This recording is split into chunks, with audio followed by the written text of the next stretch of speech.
To this day, the most disturbing thing I've ever seen in my life is what's currently going on in Gaza.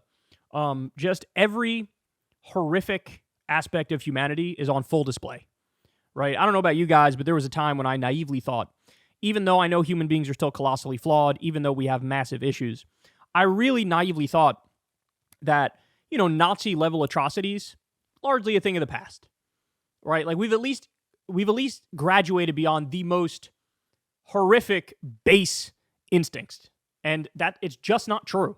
We are witnessing something very similar today, and so Israel's really at the point of no return, and we're living through a incredibly dark chapter in history. So let me walk you through this, guys. Look at this.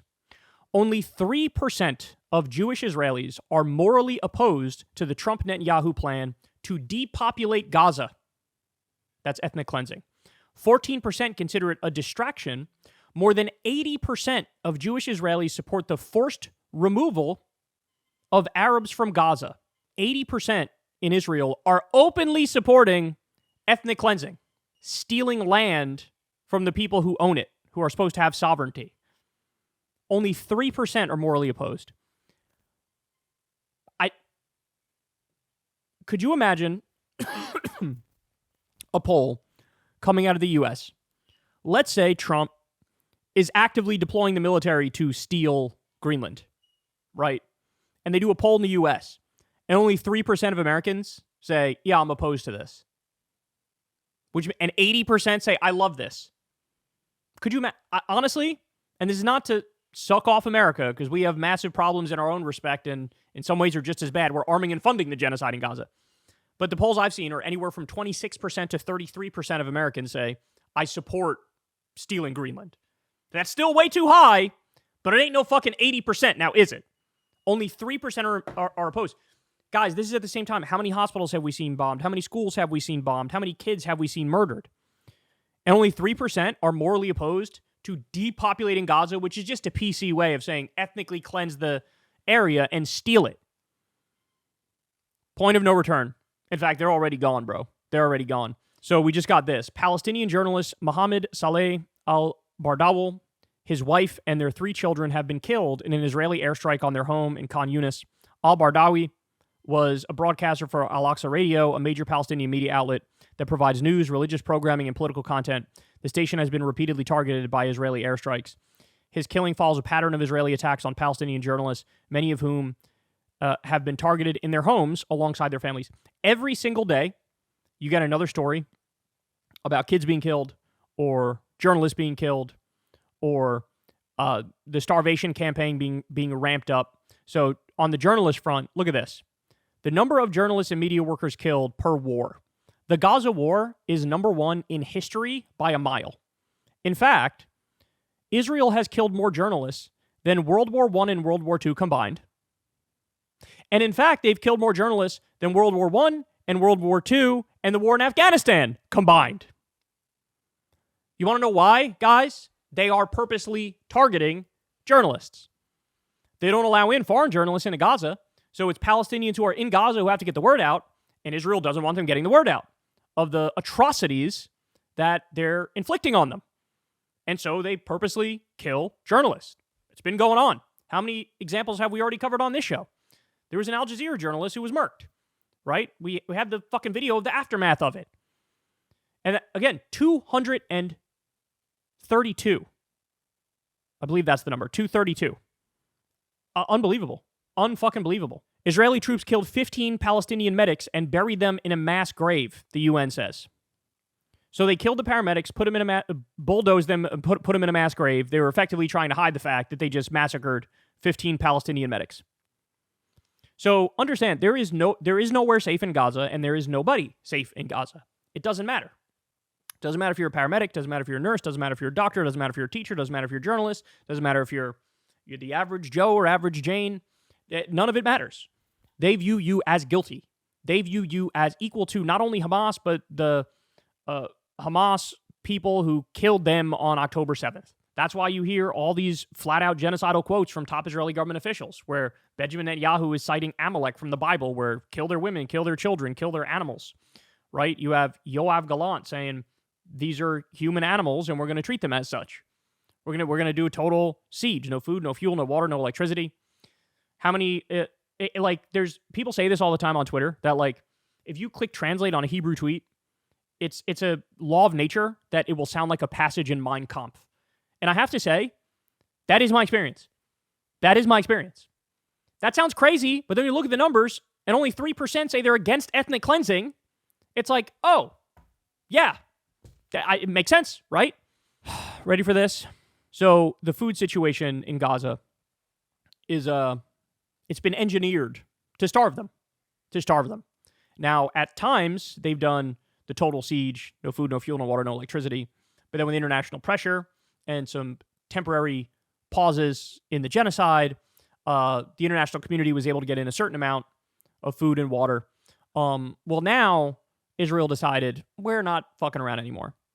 We're going all the way, right? So here we go. This guy, I believe, is from the the World Food Program, and he spoke to Channel 4. Listen to what he has to say. What you face is real food scarcity. And what we are afraid is that a number of goods managed to come during the ceasefire, but very quickly these stocks are being depleted. This is the longest period of closure since the start of this war, practically 17 months ago. So the challenge that we look forward, we have perhaps 1 to 2 days to continue to support 19 bakeries. We have provided our last food parcels to population. It will last for a week. So that's really the fear currently in Gaza. But there is a real prospect that this blockade of aid on Gaza goes on indefinitely. There's no end in sight. And that's exactly why we need to continue to plead. So we do end this closure. That aid needs to enter into Gaza. That's why it's so important that for your viewers, for us in terms of United Nations and from the World Food Program, we are raising the fact that we are running short of food, that the situation could again be dire, and then we face again key challenges related to hunger into the Gaza Strip. So this guy has to go to the media to beg to lift the blockade and get more food in there. Because according to him, there's a week left of food in there. I've seen numbers as low as 1 to 2 days left of food. I've seen numbers as high as 10 days left of food. But after that, there just is no more food. There's no more food. And so the point would be to starve them to death. That's the point.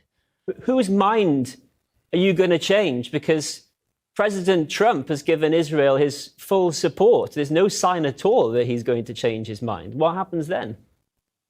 This is exactly why we need to continue to have the plea. There are mediators that are an ongoing negotiation are still happening in Doha. This is why we need to continue to focus on the needs of the population, be the voice of the civilians that are on the ground, remind also the protection of the humanitarian so we are able to do our job. And that's why we continue to do this plea for the population that are living here. We've heard these pleas and their urgency. Is there any sign at all that Donald Trump hears them? From our end, this is why we continue to advocate to all the different actors, the one that you did mention, but also the mediators. The population that are in Gaza do require, from a regional perspective, from the international community, that their voice is being heard. And that's why we're talking today. Remember when they made a big deal about how there's tunnels into Gaza and they use it to bring weapons in? You know what else they use it to bring in? Food. And I'm happy they fucking have them. I hope they still have a bunch of them, because if they don't, they're going to fucking starve to death. And that's what Israel wants. That's what they want. We're talking about less than 10 days left of food for nearly 2 million people. How many have already died from starvation and malnutrition? How many have died from preventable diseases because they're living in squalor? How many tent cities have been bombed by Israel knowing they're bombing? We have some of it on fucking video. We have people on fire laying in a hospital bed in a tent. Since October 2023, Israel has burned, attacked, or destroyed 34 hospitals. I remember when they did the first one, and people tried to pretend, actually, that wasn't even Israel, bro. That was like Islamic Jihad, bro. And then, by the way, by the time we got to like the third hospital bombing, they stopped even bothering to try to do counter-propaganda. They were just like, yeah, we did it, and what are you going to do about it? Fucking nothing. You're not going to stop us. We're going to keep doing it because we want to. 34. Now, is there anybody in the world that can convince you, oh, bro, all 34, it was totally Pollyannish. It was totally merited, and it was fine, and no civilians got killed, and actually all of them were Hamas command and control center. Is there anybody dumb enough to believe that propaganda? And I'm asking that seriously. I don't know. Maybe some of you in the audience are dumb enough. I doubt it. 34 hospitals. I'm sure there's a reasonable explanation for all 34. Okay, well, what about all 142 ambulances that have been bombed? Were they all Hamas? 162 health facilities, 1,500 medical and emergency workers, 15 civil defense centers and headquarters, and 54 civil defense vehicles and fire engines. So in other words, they are purposely targeting anybody and everybody. The low number that we see, and this is a massive undercount, by the way, is 50,000 Palestinians dead, about 90% of which are civilians. The high number we've seen over 200,000, and again, about 90% civilians. This is what's going on. U.S. money is funding it. My tax money is funding it. Your tax money is funding it. Our money, in our name, arming and funding one of the worst atrocities of all time. Not just in modern history, of all time. And now they're saying, look, whoever survives, and by the way, they don't care if any of them survive. Whoever survives, we're going to ethnically cleanse you. We're going to steal your land.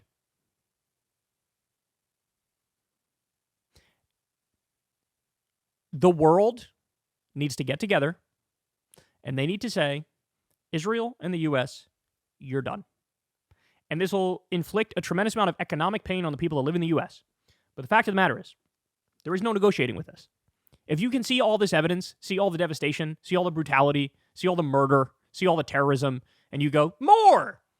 Well, the world should all get together, completely and utterly sanction the United States, sanction Israel, get off the dollar as the world reserve currency.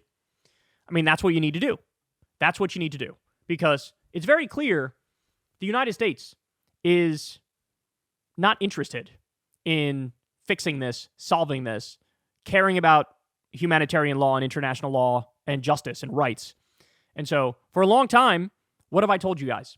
The answers are straightforward. If you had a government with a shred of morality here, you cut off the money to Israel, you cut off the weapons to Israel, you condemn them at the UN, you sanction the government officials, you bring up the war criminals on war crimes charges, and you force a peace deal on them, and you broker a deal for Palestinian liberation and sovereignty. That's always been what I've said on this issue. Lock up Netanyahu, lock up Ben-Gvir and Smotrich, lock up Yoav Gallant. I've always said this. But what's very apparent is there is a 0% chance of the U.S. ever not being totally psychopathic and brutal and backing the modern day Nazis here. 0% chance. And so the reality is the world would have to come together and make it happen by isolating Israel and the U.S. and letting them know, if you are going to do stuff like this, then your economies are going to collapse because nobody's going to do any trade with you at all, right? And that is a storm that Israel and the U.S. could not weather. They couldn't weather. But it requires balls from the world, and it requires getting off the dollar as the world reserve currency, and it implies rolling the dice on some sort of a world war, because I wouldn't put it past the U.S. to be like, we're just going to invade everybody, right?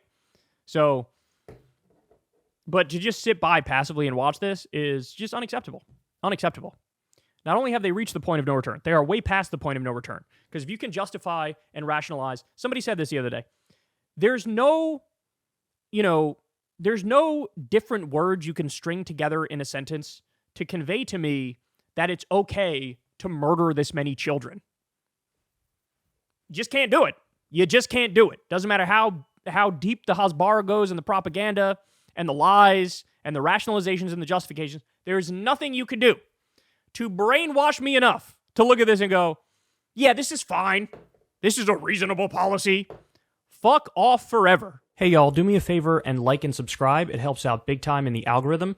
Click the bell as well for notifications when videos drop, and watch that video on screen right now. You know you want to.